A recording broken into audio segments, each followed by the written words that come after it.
Here's one of my own miniature games that I played by Correspondence in 1982. It was myself, Bill Walls White against Cliff Aker, and I had played an English opening with C4.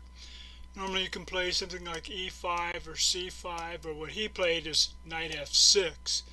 So I developed my knight to C3, and then he plays the usual E5 to control the center with that.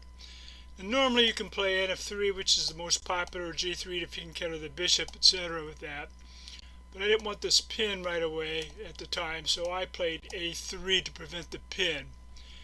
At this point, Buck could probably control the center with something like D5, but in this case he goes on the queen side with A5, not allowing me to push, I guess, to B4, so he's spinning on the queen side.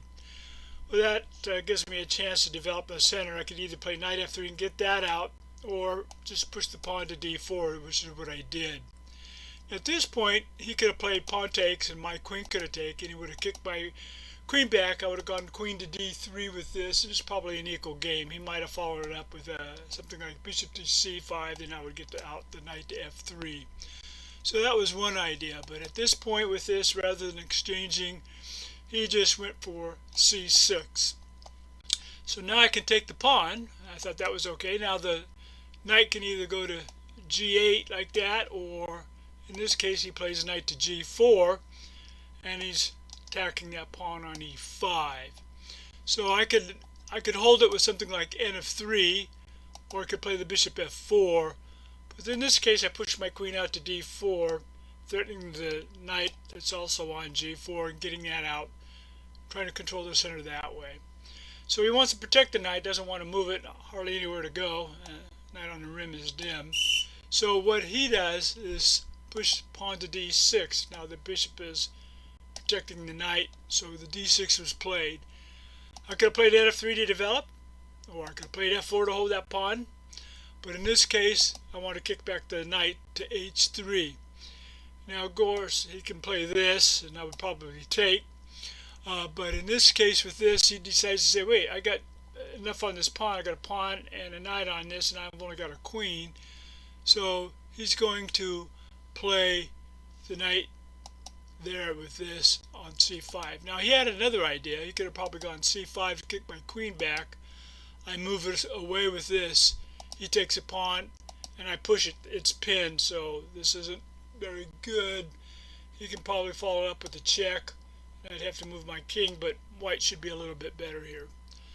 So at this point, after H3, the knight taking the pawn with this, I could have played something like F4, and he would have moved the knight, for example. But in this case, I brought out my bishop F4, so I've got the bishop and queen on this knight, and he's only holding at 1.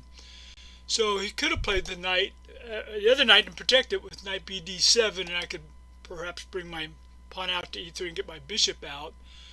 Or he could have tried something like bishop E6. It still would play something like E3. He can hold that knight with F6 and have a good game with this. But instead, at this point, he decides to go after my queen with the C5 counterplay, so that I have to move my queen. Several places that the queen can go. It can go here, and that allows him to develop, for example. And I could probably either take it or develop my knight. That would have been one idea. I could have also gone all the way back, allowing his bishop go to E6, heading this pawn on C4, and then I'd probably still continue the knight with F3 and develop. But instead I played queen to E4, trying to still put pressure on this E5 square with the knight and pawn versus bishop and queen on that square. So he brings his other knight to hold it, so he's got a pawn and knight on this. And this would allow me to develop with knight F3, and he would still hold it with another piece or pawn with F6.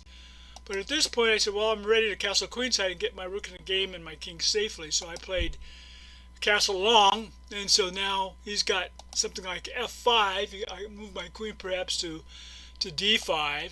That would have been an idea. Or he could have just pushed his knight all the way down to D4. I would have probably expanded on the king side with this. And if he tries to kick my queen back with this, I've got squares to go to, such as queen to G2. But at this point, when I castle, he brings his bishop E7 and he's ready to castle. I want to continue my development, so I bring out my knight to F3. Now, he could have played something like that, f6 to hold it since I put another piece in that center. I might have gone in the center. That prevents him from castling kingside. He can bring back his knight. I can get my knight to b5, threatening to go to knight c7, forking king and rook. But instead he decides to take my knight at f3 with this. Now I could have just played pawn takes pawn, and then he would have castled, for example, on that. And I would probably try to get e3 out and the bishop out and develop. But I noticed that I had a sacrifice I could have done. Since I'm controlling the center, and he's got several pins, I decided to play rook takes pawn right in the center with this. Now, queen's in danger. He could have pushed his bishop in front, but then I take that knight on f3. He can try f5 to kick my queen back. I can back it up. If he castles, I can get my rook to d5, putting more pressure on the center. If he comes up with this, king to b1, and that should be a slight advantage for white at this point.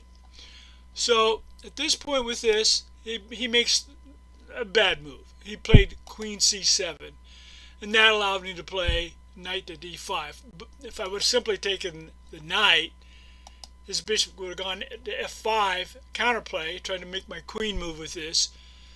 I would probably take his knight.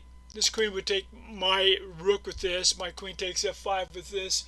And I'm a piece up. If he castles, for example, on that, I can play bishop to d3 with a mate threat. But I didn't have to do all that. I simply had to play knight to d5, forking the queen on c7 and bishop on e7. Nothing left. He has no place for the queen. His last chance, queen takes rook, bishop takes, still a pin. Not much it can do, and then I can play knight or bishop takes at e7. So it's a nice, easy, short win for white, playing in English.